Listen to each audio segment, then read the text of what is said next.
Well, Josh, thank you for that great introduction. He's a wonderful young man. He's a deacon in our church. He does he has such a heart for the Lord and for the Family Foundation. So let me tell you, he did a good job. Let me tell you a little bit about Kirk Cox. I had the privilege of being a 30-year U.S. and Virginia government teacher. And I'll talk about that in a second. Even more importantly, I have a wonderful wife, Julie, and I have 4 boys. And a month ago, I had my first granddaughter. Now, that's a big deal in the Cox family. We were on a 14-to-1 boy run. So a girl was like, but real blessing. So I actually got to slip down to Myrtle Beach and see her real quickly. But as I said, my history as a government teacher, that's all I ever wanted to do. And I did something no government teacher probably should do or no teacher should do, but I don't care. When my kids walked into class, I did tell them, you're now the most important subject you ever take. Sorry, math science teachers, you're very important.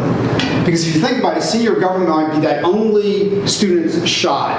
And why is this such a unique, incredible system the founders birthed? And it really is. We are the grand experiment. And whether it be limited government, checks and balances, separation of powers, federalism, all those concepts, and of course the Bill of Rights, those freedoms, make us, to me, the shining city on the hill. And so I used to laugh at it. You will learn the primary documents. So we learned the Virginia Charters, the Declaration of the Constitution. We debated the Federalist Papers, and of course, and they did a great job. So my goal was by the time my class ended, they had that foundation in representative democracy they needed. And so that was my love. I was a basketball and baseball coach, and that was great because you got to see kids in a little bit different capacity. So the beauty of Virginia is that we're a part-time legislature. So after teaching 5 or 6 years, I really wanted to run myself. I'd been way back in 1984, the Reagan-Bush Volunteer of the Year. I've been a unit chairman. So I said, I'm going to run myself. And I ran, had no idea what I was doing. But let me emphasize something Josh just said. I knocked on over 8,000 doors. Got bit by 2 dogs. That don't always happen. I carry dog biscuits now, which really have improved my bite rate very, very high. But I ended up winning in the time they said it was the biggest upset in Virginia. It simply just ran on those conservative values. So having said that, let me tell you why I do think I'm a little bit different than the other candidates. And it's the Teddy Roosevelt line. I've really tried to be the man in the arena the last 30 years, the one that's actually fought the fights in leadership and the speaker. And I will reference Josh's reference to the Kathy Tron bill. A lot of you remember that bill very well. That was the bill that a very liberal Northern Virginia Democrat put in that would make abortion up until birth legal. Now remember, Virginia was at 51 Republicans and 49 Democrats.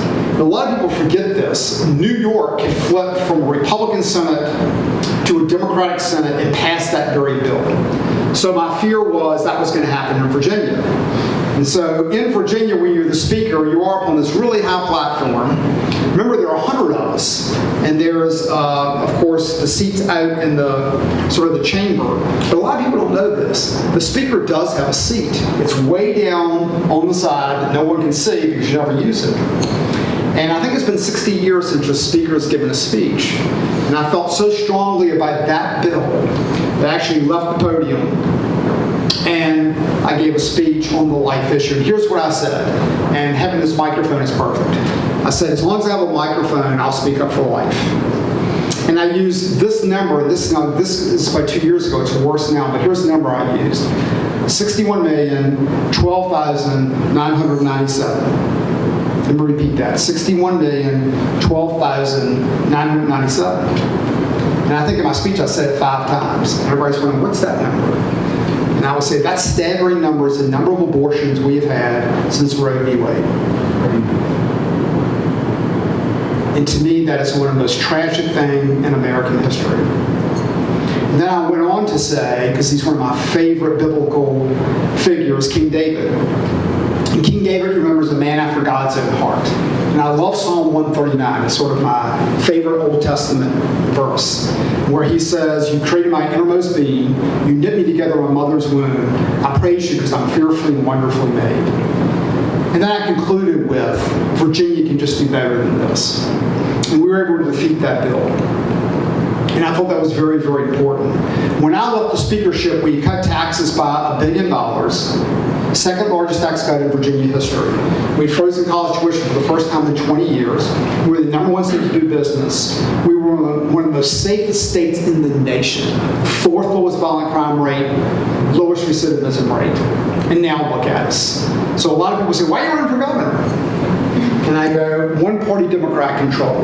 We have seen both in Washington and in Richmond. And once again, Josh said it so well. 30 years worth of work, whether it be on veterans issues or pro-life issues, etc. You just really felt like your life's work you watched disappear. And I used the statement that it took California 30 years to become California. It's taken us about a year and a half to become California. And that is not a good thing. And so that is something I really want to fight back. And let me give you some examples of that. If you look, for example, how this pandemic has been handled. First of all, we had all the Democratic scandals. But then look where we're at position-wise in almost any category you can name. We were in the bottom 5 in testing if you go back to last April. So let's go to July. We can't open all schools, and we don't try to open all schools. That's what really got me. The American Academy of Pediatrics were saying back in July that it would be devastating for students. And I could have told you that as a teacher. It'd be devastating academically, not only academically, just from the mental health standpoint. We were going into special session in September. And I basically proposed about a 4-point plan to open schools. And the Democrats had no interest in that whatsoever. Basically, that whole special session was about defunding the police, was about changing from a felony to a misdemeanor, assaulting a police officer. That's really all they cared about. And so we got no progress on that. We have the 50th dead last Virginia Employment Commission. It takes you 5 months to even get your claim heard. DMV, you wait in line for 5 months. And now look at the vaccine distribution. Okay, one of the worst states. And the government overreach and the executive order overreach. Kirk will not be that kind of governor, I can tell you. I will fight very hard to make sure that doesn't happen. And governors do have a lot they can do. And that doesn't mean governors need to overreach, because you should have open-ended executive orders. As a matter of fact, I put a bill in this year you might find a bit unusual. And that is a governor's executive order, okay, can only last basically for 45 days, and the legislature has to come in and approve it. And that's the checks and balances you need. I don't care who's the governor, Democrat or Republican. But remember, besides the veto power, governors have hundreds and hundreds of boards and commissions that they basically nominate. And Anthony knows this very well. Everything from the Air and Water Board on the environmental side to the parole board. We'll talk about that in a second. Okay? Elect your board of elections. It's picked by the governor, don't forget. Every college board of visitors is picked by the governor. Ask VMI the effect that has, or the effect that doesn't have. And the Board of Education, the state superintendent. And so you will see me as governor using that very effectively just to change the way things are. And I'll give you one example because I'd much rather take questions. The parole board. This is Terry McAuliffe and Ralph Northern's parole board. Please don't forget that. The head of the parole board was picked by Terry McAuliffe. And here's what he did. He fired Bob McDonald's head of the parole board, saying they weren't freeing people fast enough. So the head of his parole board, basically, has let 8 or 9 pretty violent murderers act early.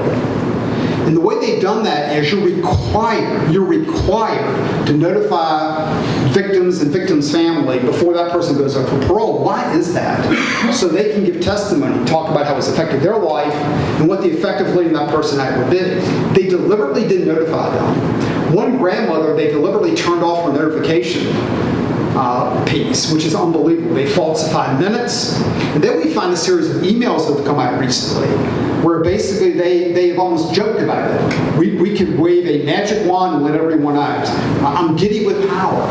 And so that's where we are right now with the parole board, which I think is absolutely tragic. But I'll give you probably the worst example of who they let out. And we're in Richmond, so it's unfortunately a very timely example. There's a guy named Vincent Martin who committed a pretty vicious robbery, went to jail, gets out. Early one morning, he robs a 7-Eleven. So he's driving the wrong way on a one-way street. And Michael Connor stops him, who is a Richmond police officer, 23 years old, doesn't know about the crime, just knows he's driving the wrong way on the one-way street, asks him to get out of the car. He does that. He shoots him, and then stands over top of him and executioner style shoots him several more times right in the face and kills him. That's who the parole board let out early. He was supposed to have life, if you'll recall. So this is not some administrative glitch that we're talking about. So I will guarantee you, and I've said this, Ralph Northam needs to fire that parole board right now. So here's what Ralph Northam did instead.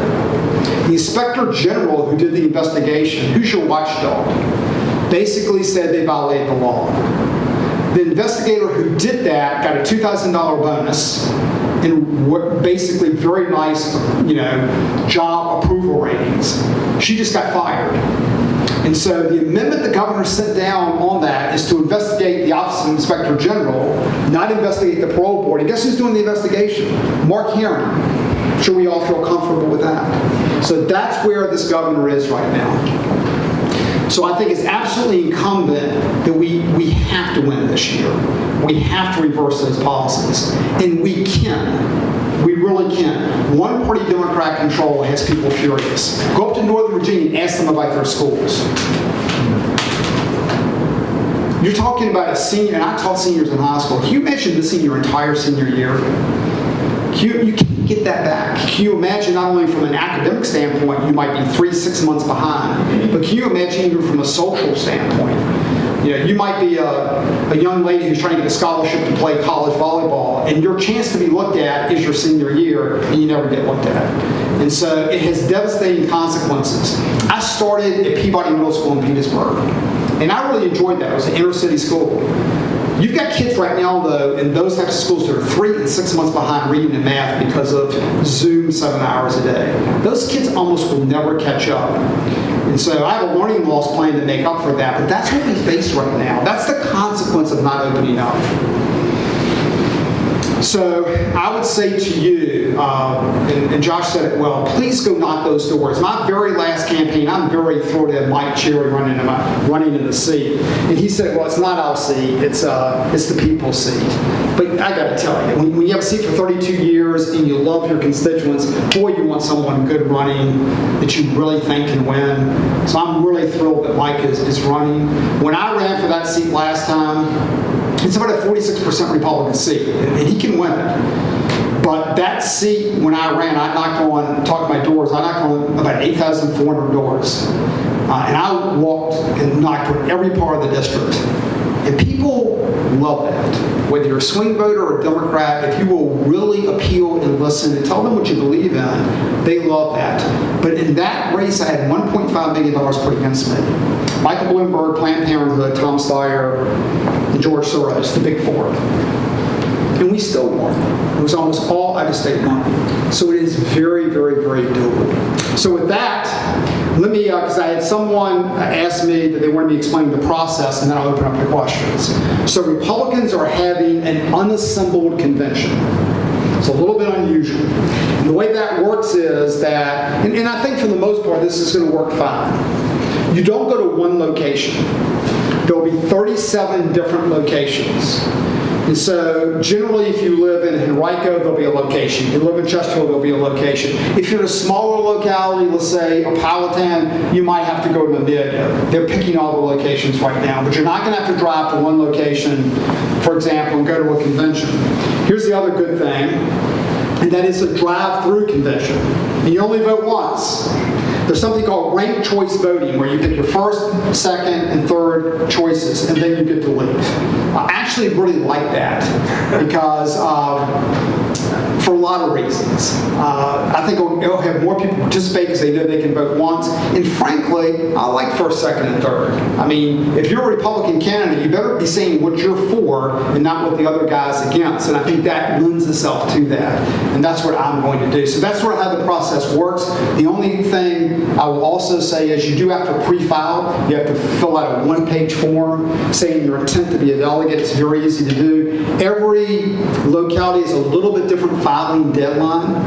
So as I recall, Chesterfield, I think, Schuyler is the 7th of, correct? 12th. The 12th, see, that's why I asked you. That's why Schuyler's on, who, of course, keeps me straight, said, I can't believe you said the 7th. It's 12th, Chesterfield's the 12th, so you have to sign up by the 12th. For example, if you're in Southampton County, is anyone here from Southampton County? Well, good, because your deadline's already passed. So different ones have different dates, so you do have to sort of check the date, but it's very easy. Once you sign up, you don't have to go to any meeting, you just go to the convention. So I thought I would explain that very quickly. So I'd be glad to open up to any questions that you've got. So fire away. Don't everyone be shy. Mike? Voter integrity. What is, sure. What's in the works? Yeah, voter integrity is one of the biggest issues that I hear about. And remember, we really should make it easy to vote and hard to cheat. That should sort of be our mantra. And if you look at and I found this amazing, what Georgia just did, look at factually what they just did. So they basically did voter ID for absentee voting.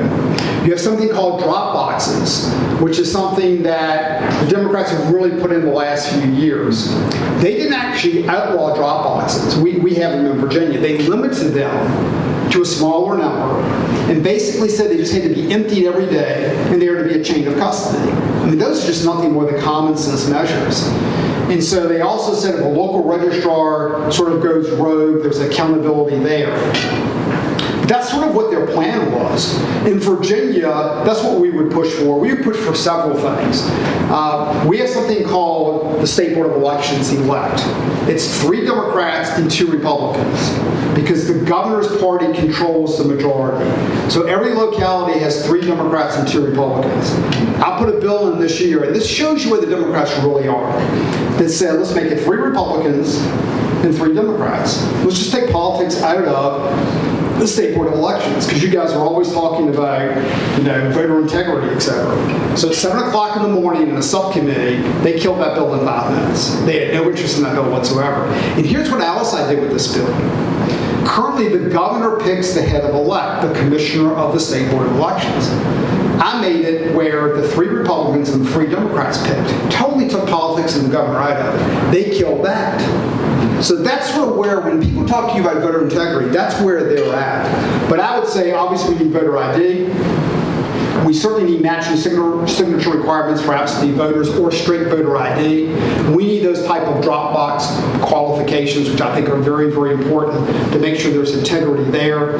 We need an elect board that is bipartisan. And here's the consequence if Kirk Cox is elected governor, if the Democrats don't go along with that. It becomes 3 Republicans and 2 Democrats everywhere. And that's very important. And so we need to put those kind of measures in.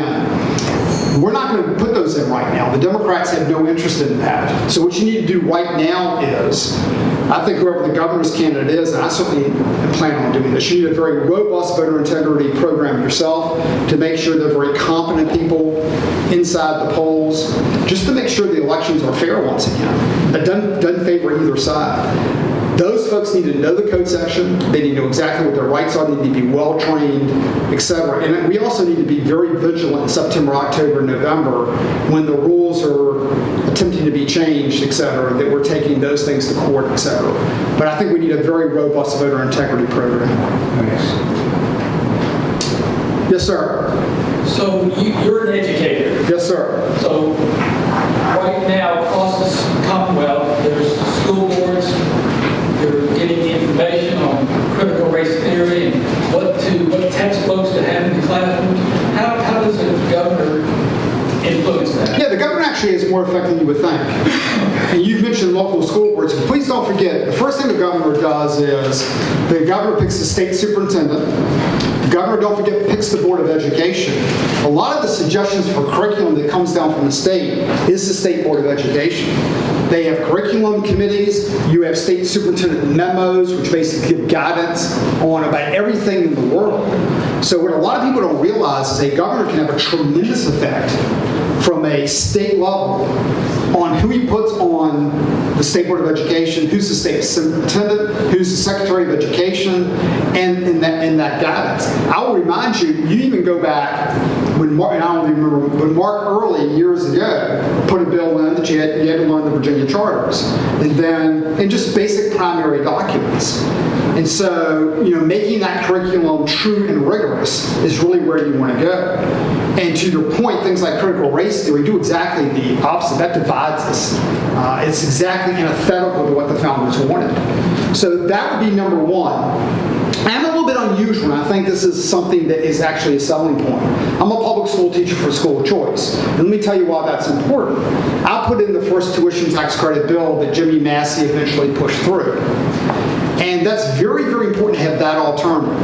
That's right now, basically, you get a 65% contribution credit. We tried to drive that to 90 to get more people to participate. That's certainly something you can look at. During the pandemic, back in July when I called for schools to open, 5-day option, 5-day in-class learning with a virtual option in July for parents that wanted that. But I also proposed something called the READ Fund.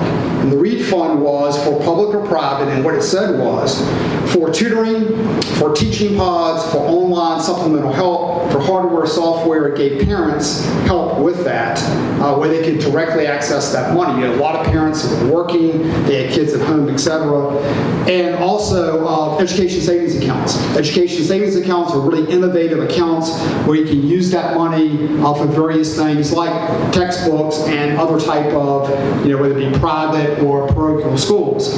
Here's why I think I'm pretty good to talk about that. I've been in public schools for 30 years.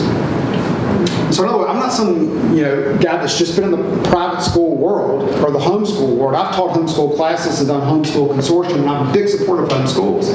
But Kirk Hex is pretty hard to tackle that issue. It's good for public schools. The competition is good.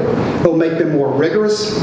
It will make them adhere to best practices. will tell you, I think we make a mistake sometimes not saying it that way. That it's a positive, it will offer good competition. And for parents that have kids that would like that choice, why shouldn't they have that choice? Which is very, very important. Look at some of Florida's models and how well that's done. Louisiana, after Katrina, and how successful that was with their inner city schools, not just inner city, any school. So long answer, I think you can have a big effect. The other thing, you've got this podium, you've got this bully pulpit. And once again, as a 30-year teacher, I think you can articulate, so why is this so important that you learn primary documents and that you learn about the founding principles? Those principles are incredible. We can argue throughout history we haven't always lived up to those principles, as Frederick Douglass would tell you. But Frederick Douglass was the biggest supporter of the Declaration, the Constitution. He simply said, live up to the documents were not the problem. The principles are great.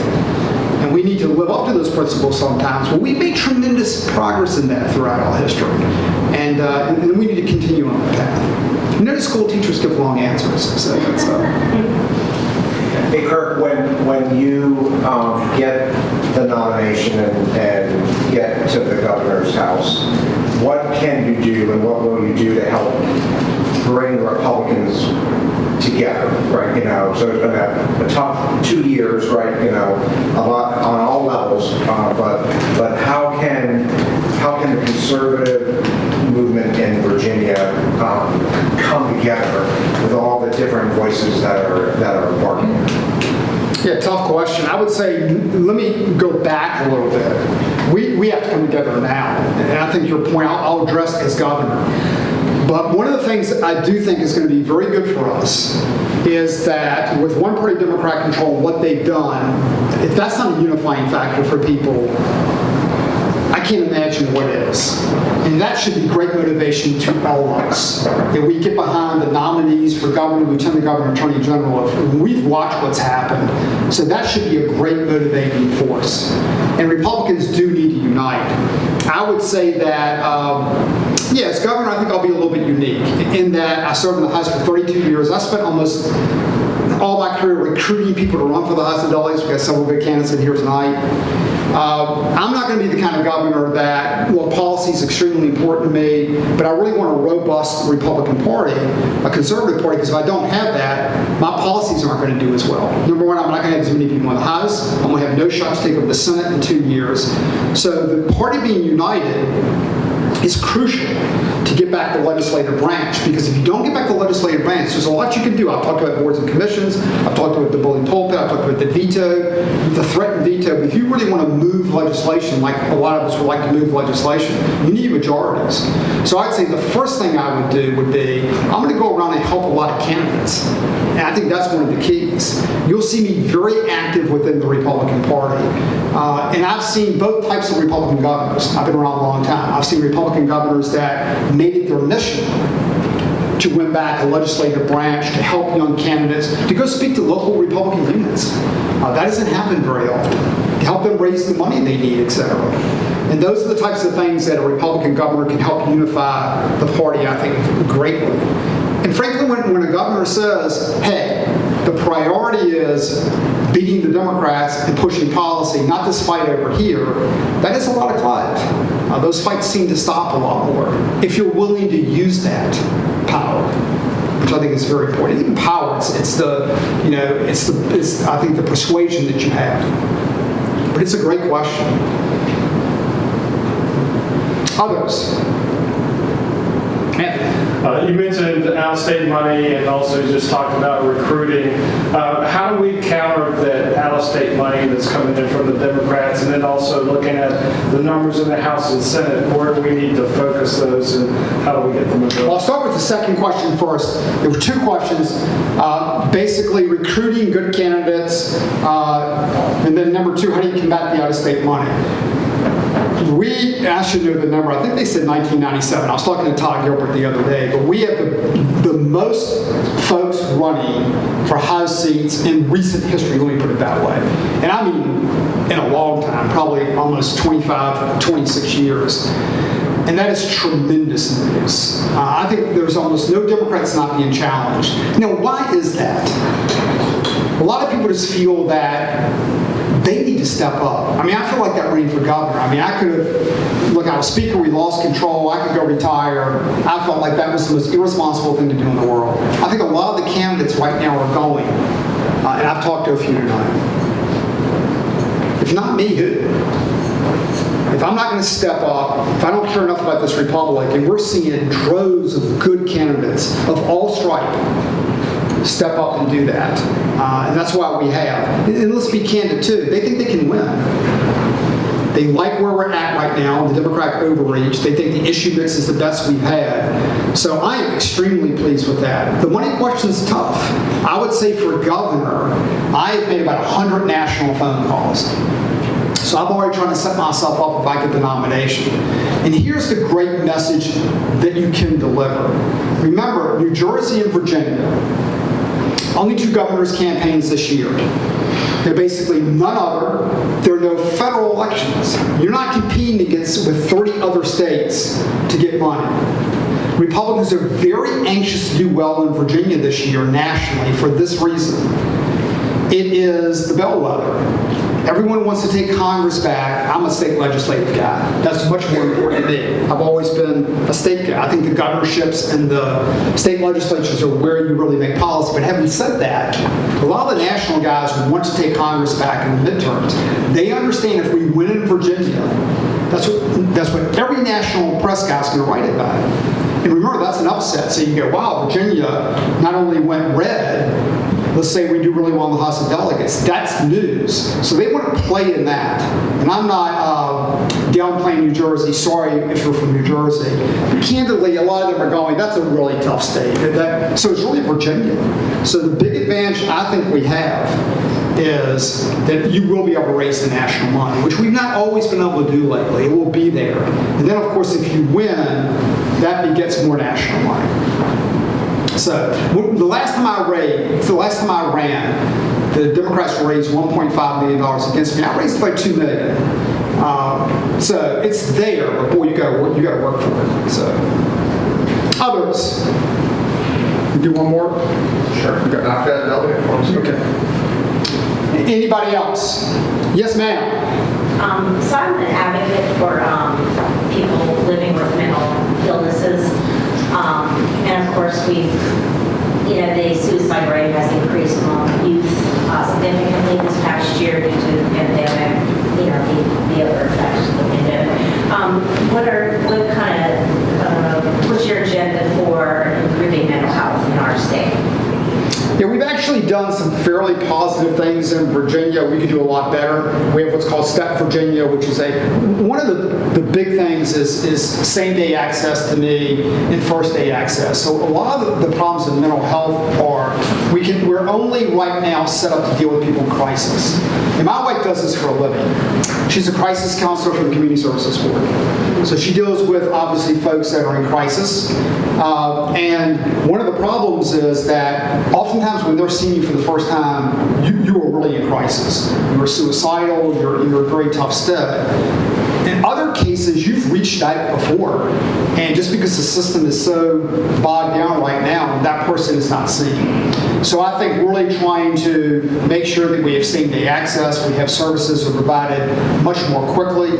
I would say from both mental illness and then you have the ID and DD population. So intellectually disabled and developmentally disabled. One of our promises in Virginia is we have about a 12,000 person waiting list. Our urgent waiting list is about 6,000. I've always made that a priority. Republicans to me, and I am a big believer in limited government, and I'm a big believer in not wasting money on silly programs. But there are exceptions to that. And people that have ID and DD, you've got families that are dealing either with mental illness or that are courageous. They do an amazing job with their family members, and they do need some of that support, whether it be respite care, whether they, or various other things that would give them. And that's one place government can step up. They have to be smart, and they have to have good systems. But I've always been very supportive. In the House of Delegates, I always carried a lot of the legislation that dealt with some of the mental health piece. And let me go to our jails. We've got a lot of obviously a lot of people that have mental illness in jails currently. You go to a guy like Carl Leonard in Chesterfield that's doing some extremely creative things. He has something called the HARP program. Okay, it's a heroin addiction recovery program, but it does much more than heroin. But what he does is when you come into his jail, he screens you for that program. It has a faith-based component. It has obviously a medical component to it, but it actually helps those folks out right away and really has helped with that. Eventually, another solution besides just the HARP program is a housing crisis for those folks. We're going to have to deal with that issue, which is extremely important. But he really has an interesting philosophy. He's a Republican law and order guy who certainly was against almost the entire Northern agenda. When it comes to mental illness, that's a serious problem for sheriffs. We need to be able to deal with that. We don't have enough psych beds, which is very, very important for a lot of those folks. You have people calling 8 and 9 hours to try to get a bed for that person.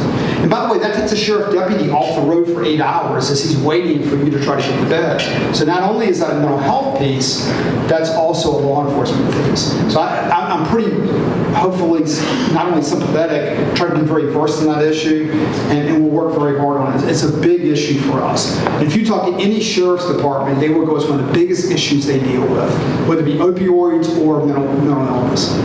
So it's something we need to address. Well, thank y'all very much. Great questions. Thank y'all for this opportunity.